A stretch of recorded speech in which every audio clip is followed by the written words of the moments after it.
মধুময় শ্রীরাম বৃন্দাবন। আজকে সেই বৃন্দাবনের শোভাটি কেমন? মধুর শ্রী বৃন্দাবনে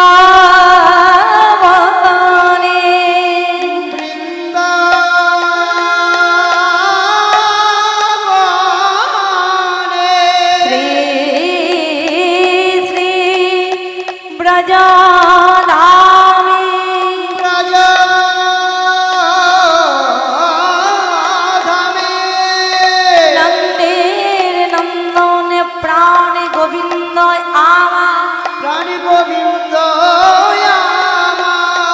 মায়ের কোলে বসে বসে ক্ষীরস্বর নবনী ভজন করে বিচিত্র পালঙ্কে নিদ্রায় যাচ্ছে।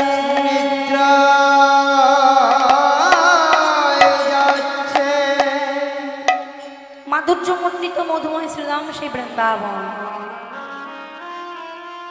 আর সাধনের বিষয়বস্তু হলো সকালে ভক্তলীলা হয়েছে, ভক্ত হরিদাস ভক্ত ভগবানের মিলন।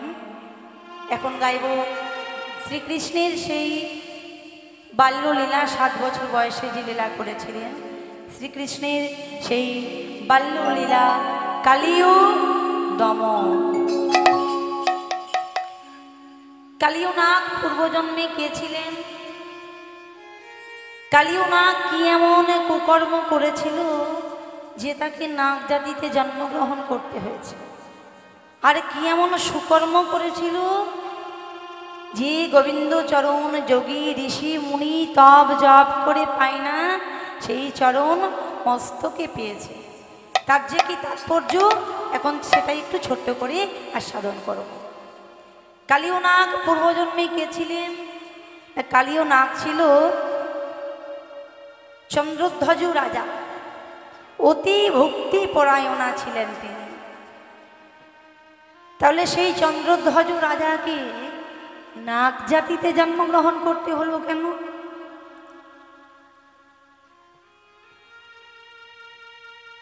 সেই চন্দ্রধ্বজ রাজা একদিন বনের মধ্যে মৃগয়া শিকার করতে গেছে।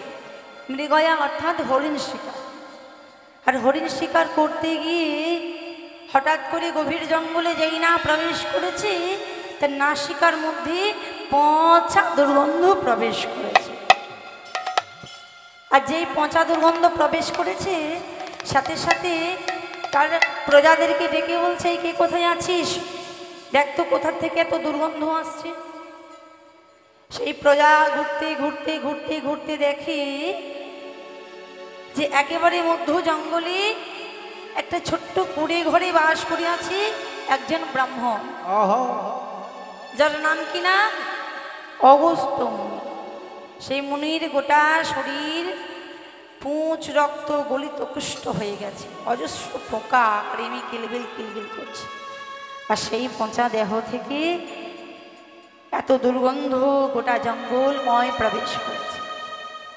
ছুটতে ছুটতে প্রজারা এসে বলছে, রাজামশাই, ও রাজামশাই, কি দেখলাম জানেন? ওই গভীর জঙ্গলে এক গলিত কুষ্ঠ ব্রাহ্মণ রয়েছে, আর তার শরীর থেকে এত পচা দুর্গন্ধ গোটা জঙ্গলে প্রবেশ করেছে। বলে, আমায় নিয়ে যাবে? চলুন সেখানে।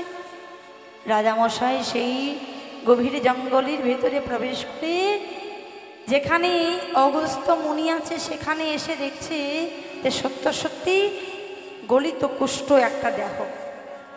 আর কি দেখলেন না, সেই গলিত কুষ্ঠ দেহটাতে অজস্র পোকা কৃমি হয়েছে। সেই শরীর থেকে কৃমিগুলো খসে খসে মাটিতে পড়ে যাচ্ছে। আর মুনি করছে কি মা, প্রত্যেকটা পোকাকে আবার মাটির থেকে তুলে নিয়ে সেই ক্ষতস্থানে রেখে দিচ্ছে।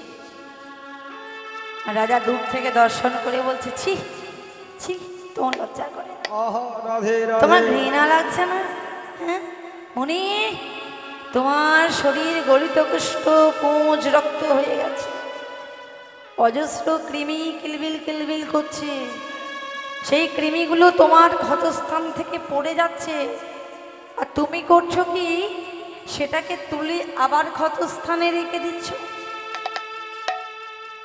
মুনি হাত জোর করে বলছে, রাজামশাই আপনি কি জানেন না যে জগতে কাউকে আশ্রয় ছাড়া করতে নেই?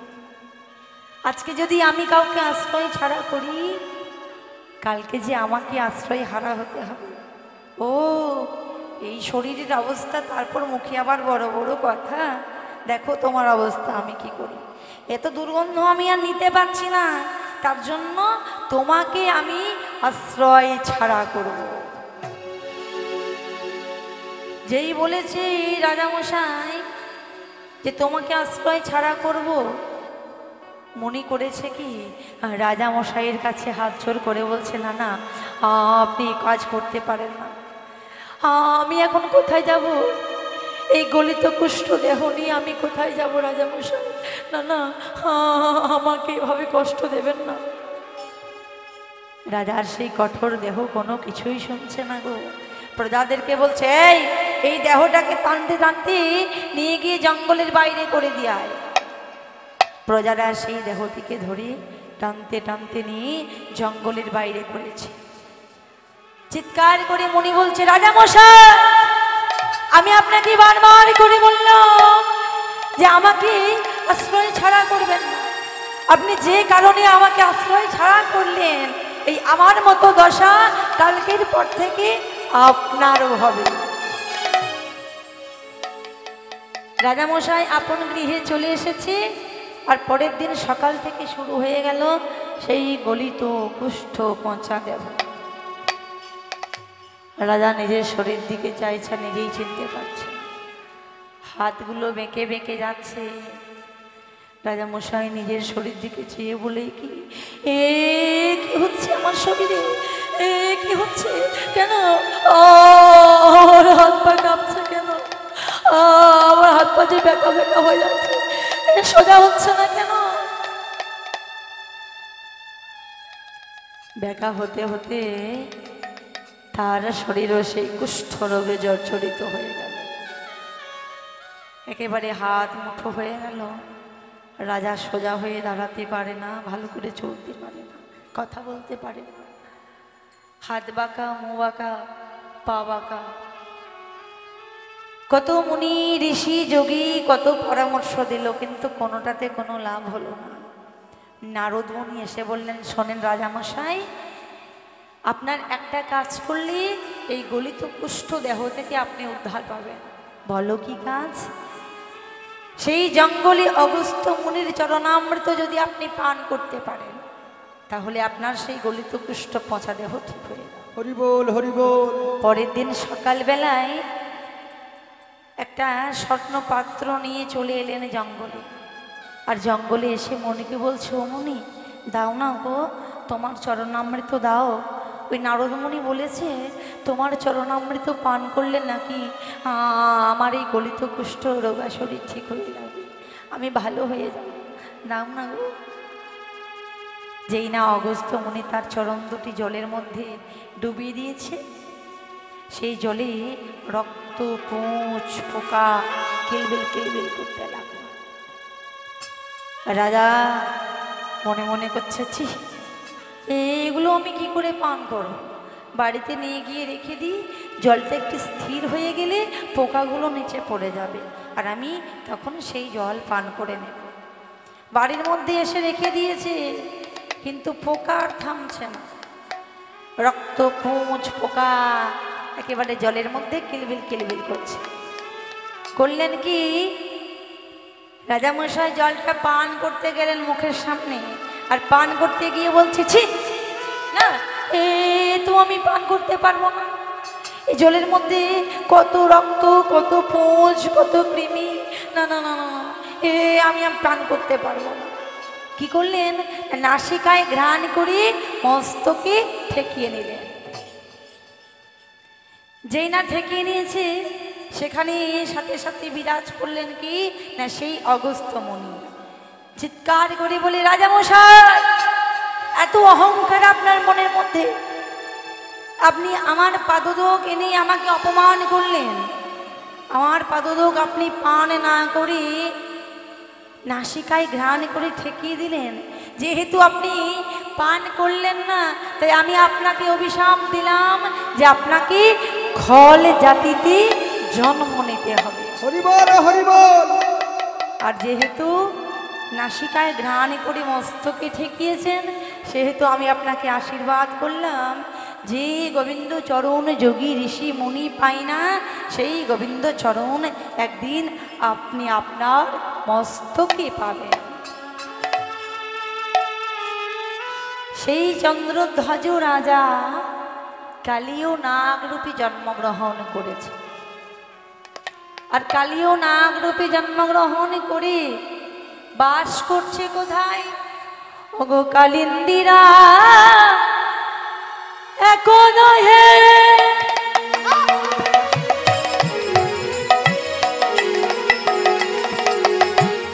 কালীয় না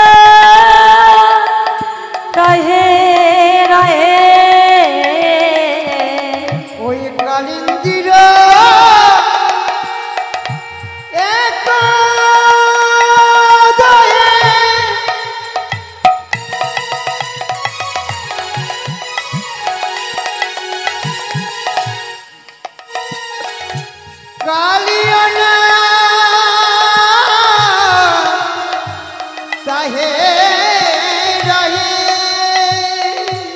গরুরের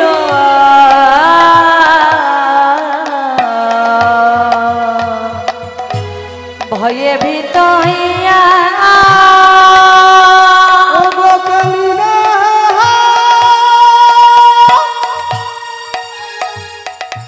গরুরের ভয়ে ভীত গরুরের ভয়ে ভীত হইয়া ও গো গরুরের ভয়ে ভীত হইয়া ওই কালী রাহে বাস করেছে। ওই দেখো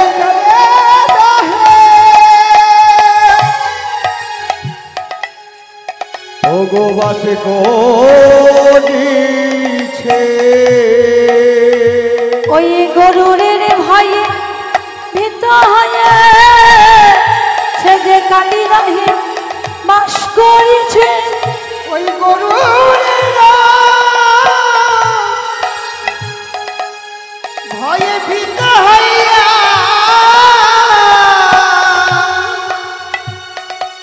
সে যে কালী দহি বাস করিছে। ও গরুরের ভয়ে ভীত হইয়া গরুরের গরুরের ভয়ে ভীত হইয়া কালিন্দির এক দহে কালিও নাগ তাহে রহে গরুরেরও ভয়ে ভীত হইয়া। কালিন্দির জলে কে আছে? কালীয় নাগ। কালীয় নাগ বাস করে আছে। কার ভয়ে? গরুরের ভয়ে। আচ্ছা, গরুর হলো বিনতার ছেলে। বিনতা হলো কশ্যপ রাজার স্ত্রী। বিনতা আর কদ্রু হলো দুই বোন। কশ্যপ রাজা 11 জন পত্নী ছিলেন।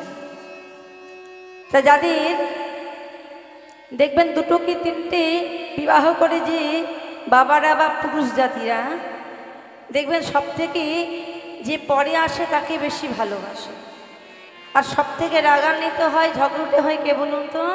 যে বড়। তা কদ্রু হচ্ছে বড় আর বিনতা হচ্ছে ছোট। তারা কিন্তু 2 বোন। এবার সতীন হলে যেটা হয়, এটা বলে বোঝানোর আর কিছু নেই। ওই কদ্রু আর বিনতার মধ্যে একদিন ঝগড়া হচ্ছে। কি নিয়ে ঝগড়া? না, ইন্দ্রির ঘোড়ার লেজের রং কি। ইন্দ্রির ঘোড়ার লেজের রং কি ঝগড়া হচ্ছে। বিনতা বলছে কেন সাদা, আর কদ্রু বলছে না কালো। কি জানা আছে আপনাদের? জানা নেই? কদ্দুর বলছে সাদা আর বিনতা বলছে কালো। যে ঝগড়া হচ্ছে, কদ্রু করেছে কি সাথে সাথে ঝগড়া হওয়া মাত্র চলে গেল ওই নারদ মুনির কাছে। আর নারদ মুনির কাছে গিয়ে বলছে, বলো তো নারদ মুনি, ইন্দ্রির ঘোড়ার লেজের রং কি? বলে কেন সাদা? মনে মনে করছে, তাহলে আমি কি বোনের কাছে হেরে যাব? এটা কি করে হয়? আমি বড় দিদি, আমি হেরে গেলে কি করে হয়? হারা তো যাবে না, আমাকে যা করে হোক জিততে হবে। চলে এলো বাড়িতে। আর বাড়িতে এসে কি করলেন না, তার সন্তানদেরকে ডাকতে লাগলো। কদ্রুর সন্তান হলো মা সাপেরা, সাপ হলো কদ্রুর সন্তান। এইবার হলো কি, রাতারাতি করে তার সন্তানদেরকে ডাকতে লাগলো। সন্তানদেরকে ডেকে বলছে, এই শোন, তোদেরকে তোদের মায়ের সম্মান রক্ষা করতে হবে। বলে আমার মায়ের সম্মান কি রক্ষা করতে হবে? তোদের ছোট মায়ের সাথে আজকে আমাদের ঝগড়া হয়েছে। কি ঝগড়া হয়েছে?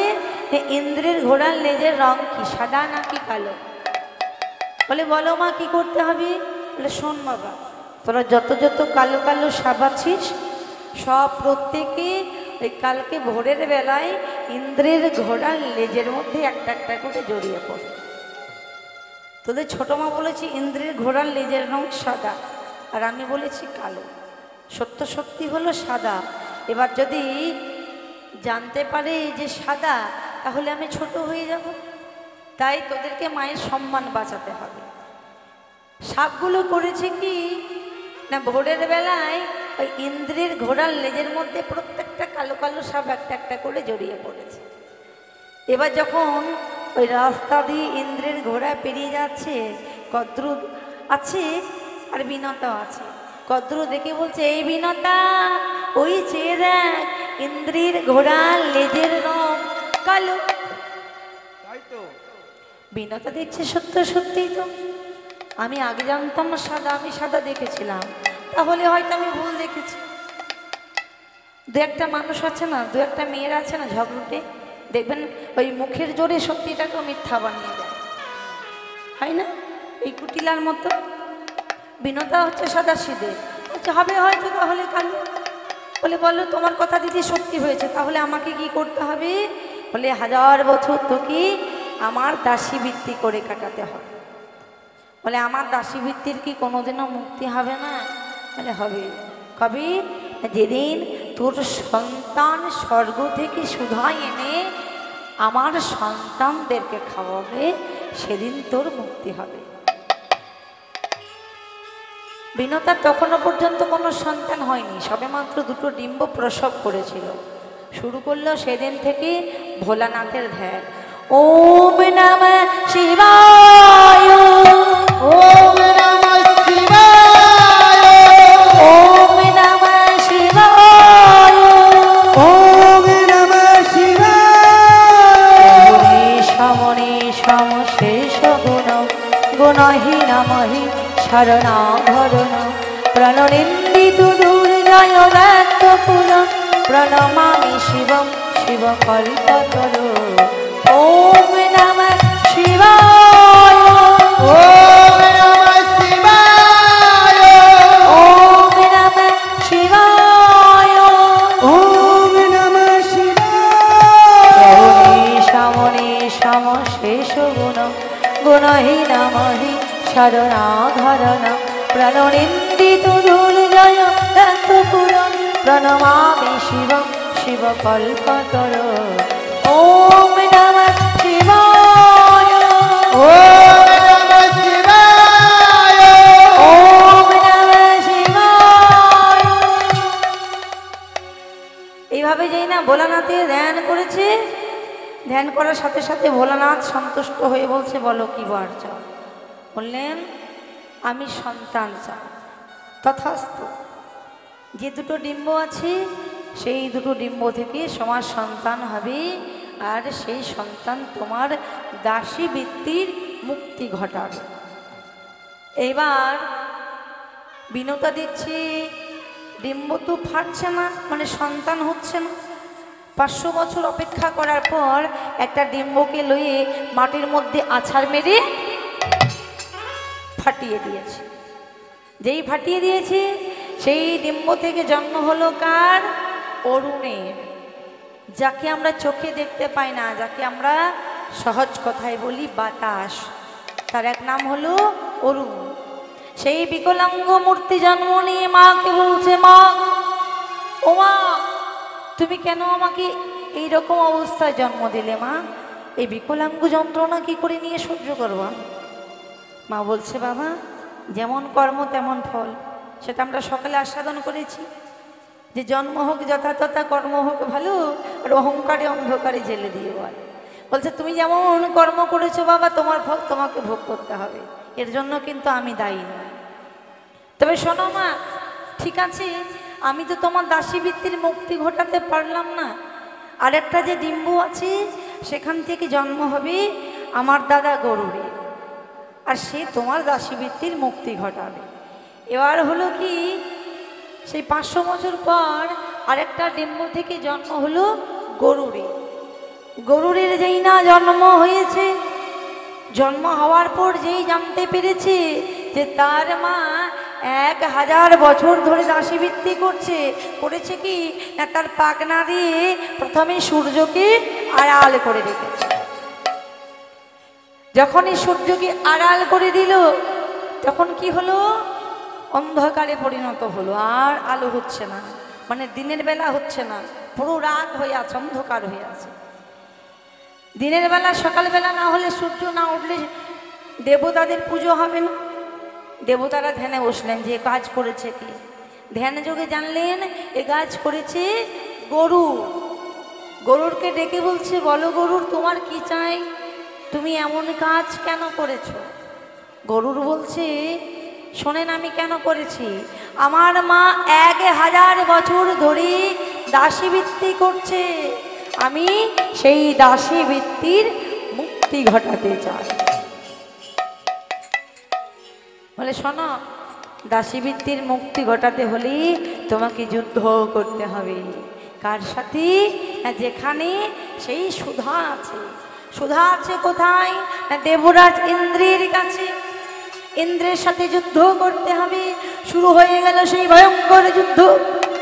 যতবার যুদ্ধ করছে গরুর, যতবার ইন্দ্রের সাথে যুদ্ধ করছে, ততবার ইন্দ্র পরাস্ত হচ্ছে, যতবার যুদ্ধ করছে পরাস্ত হচ্ছে। এবার ইন্দ্র মনে মনে চিন্তা করলেন, আমি যদি হেরে যাই তাহলে সুধা নিয়ে যাবে। করলেন কি না, ইন্দ্র তার বজ্রকে প্রয়োগ করলেন। যেই না বজ্রকে প্রয়োগ করেছে, গরুর ভয়ে ভীত হয়ে কাঁপতে শুরু করেছে। বলে, আর তো আমার বাঁচার কোনো উপায় নেই, এবার মৃত্যু আমার অনিবার্য। কি করলেন? বুদ্ধির যোগ করে তার গায়ের থেকে একটা পালককে ছিঁড়ে নিয়ে ওই দধিচি মুনির উদ্দেশ্য প্রণাম করে ছেড়ে দিল। যেই ছেড়ে দিয়েছে, কি হলো? ইন্দ্রের বজ্র গরুরের কোনো ক্ষতি করতে পারলো না, ওই পালকটাকে পুড়িয়ে দিয়ে চলে গেল। ইন্দ্র বলছে, গরুর, তুই বুদ্ধি জোরে আজকে আমার কাছে বেঁচে গেলি, আমি তোকে সুধা দেব, তবে সুধা যদি সাপেরা পান করি তাহলে অমরত্ব লাভ করবে, আর পৃথিবীতে কোনো মানুষ বেঁচে থাকবে না। তোকে আমি সুধা দেব, তবে সুধা তুই সাপেদেরকে দেখাবি, খেতে দিবি না। আমার ছেলের নাম হলো জয়ন্ত, সে গোটা পৃথিবী অদৃশ্যময় হয়ে ঘুরতে পারে। তুই সুধা দেখাবি, আর আমার ছেলে জয়ন্ত অদৃশ্য হয়ে সুধা নিয়ে চলে আসবে। এইবার গরুর সেই সুধার ভাণ্ড এনে প্রথম নামালো কোথায়? না, প্রথম রাখলো সেই কদম্ব বৃক্ষের ওপরে, যেই কদম্ব বৃক্ষ এখনো পর্যন্ত অমরত্ব লাভ করে আছে, এক বিন্দু অমৃতের পরশ পেয়ে। তারপর কি করলো? তারপর রাখলো কুশ ঘাসের নিচে। কুশ ঘাসের নিচে নামিয়ে কদ্দুরকে বললো, ও মা, বড় মা, দেখো আমি সুধা নিয়ে এসেছি, তোমার ছেলেদেরকে বলো স্নান করে আসতে। সাপেরা যেই স্নান করে এলো, এবার সুধা পান করতে যাবে, হঠাৎ করে জয়ন্ত অদৃশ্য হয়ে সেই সুধার ভাণ্ড নিয়ে চলে গেল। এবার সাপেরা সুধা পান করতে যাচ্ছে, দেখছে সুধা নেই। করলো কি না, কুশ ঘাসগুলোকে লেহন করতে লাগলেন, মানে চাটতে লাগলেন। তার জন্য হলো কি, সাপেদের জীব হলো দুখণ্ড, মানে দুটো। ওই সুধা পান করে চাটতে গিয়ে কুশ ঘাসে ধারালো অংশতে জীব হয়ে গেল দুটো, সুধা কিন্তু পেল না। তাহলে এবার প্রশ্ন হচ্ছে যে কালিন্দিরও এক দাহে কালিও নাগ তাহে রহে, গরুরেরও ভয়ে ভীত হইয়া, গরুরের ভয়ে ভীত হইয়া, গরুরের ভয়ে সেই কালিন্দির কালো জলে কালিনাগ নিরাপদ স্থান ভেবে কেন আছে। আরো তো অনেক জায়গা ছিল থাকা, এতক্ষণ জানলাম যে গরুর কে ছিল, এবার জানবো গরুর ওই কালিদহের জলে আসতে পারতো না কেন, বা কালিনাগ সেখানে বাস করছে কেন, নিরাপদ স্থান ভেবে না। গরুর যখন সেই সুধার ভাণ্ডটা কদম ডালে নামিয়েছিল, এই কদম ডালে নামিয়ে দেখছে কালিদহের জলের ভেতরে কতগুলো সুন্দর সুন্দর শোল মাছ খেলা করছে, আর তার নিচে বসে আছে সভুরি মুনি, সেটা কিন্তু মা গরুর জানত না। সভুরি মুনি জলের নিচে বসে ধ্যান করছিলেন, তার খেলার বস্তু হচ্ছে সেই শোল মাছগুলো। গরুর করেছে কি, গরুরের সেবার বস্তু হলো, ভক্ষণ বস্তু হলো মাছ, তাই ক্ষুধাও পেয়েছে, ক্ষুধার যন্ত্রণায় থাকতে না পেরে একটা মাছকে খপ করে তুলে নিয়ে ভক্ষণ করেছে, সেবা করেছে। আর যে একটা মাছকে তুলেছে, এবার বাকি মাছগুলো ছটপট ছটপট ছটপট ছটপট করতে লাগলো জলের মধ্যে। আর সেই ছটফটানির জোরে শব্দতে সভুরি মুনির ধ্যান গেল ভেঙে। সভুরি মুনি ধ্যান ভাঙার পর জানতে পারলেন এ কাজ করেছে গরুর। চিৎকার করে বলছে, গরুর তুই এটা কি করলি? তুই আমার খেলার বস্তুকে ভক্ষণ করলি, আমি তোকে অভিশাপ দিলাম, আজকের পর থেকে যদি তুই কোনোদিন এই কালিদহের তীরে আসিস, তাহলে সেদিন থেকে তুই মাথা ফেটে মারা যাবে। কালিনাগ সব থেকে যাকে বেশি ভয় করতো সেটা হচ্ছে গরুরকে, আর কাউকে ভয় করতো না। তাই গরুর সেই সভুরি মুনির অভিশাপে আর কালিদহে আসতে পারে না, আর সেটাতে নিরাপদ স্থান ভেবে সুন্দরভাবে বসবাস করতে থেকেছে কালিনাগ। আজকে কালিনাগ মনে মনে চিন্তা করছে, হে গোবিন্দ, হে গোবিন্দ, কত লোকে তোমায় কত দিয়ে সেবা দেয়, সেবা দে, আমি তোমায় কি দিয়ে সেবা দেব? সেবা দেব। তুমি আমার মুখে দিয়েছো বুক ভরা বিষ, কেউ মিষ্টি দেয়, কেউ ফল দেয়, কেউ অন্ন দেয়, কিন্তু আমার কাছে তো কোনো কিছু নেই। আমাকে যেমন দিয়েছো বিষ, তাই বিষ বই সুধা কোথায় পাবো? বিষ বই সুধা কোথায় পাবো? সধর্মী নিধনং সয়ো পরু ধর্ম ভয়াবহ। আজকে আমি যে জাতিতে জন্মগ্রহণ করেছি, আমি আমার সেই নিজের আচরণকেই মেনে চলবো। আহা, তাই করেছে কি, বলে বিষ বই সুধা তো আমার কাছে নেই, তাহলে আমি তোমাকে বিষ দিয়ে সেবা দেব। করলো কি, দিল দিল বিষ উগারে দিল, দিল দিল বিষ উগারে দিল, দিল দিল বিষ উগারে দিল, দিল দিল বিষ উগারে দিল, দিল দিল বিষ উগারে দিল। ওই কালিন্দির কালো জলে দিল দিল বিষ উগারে দিল, ওই কালিন্দির কালো জলে দিল দিল বিষ উগারে দিল। যেই না বিষ উগারে দিয়েছে, এবার কি হলো? ওগো বিষ জল দহন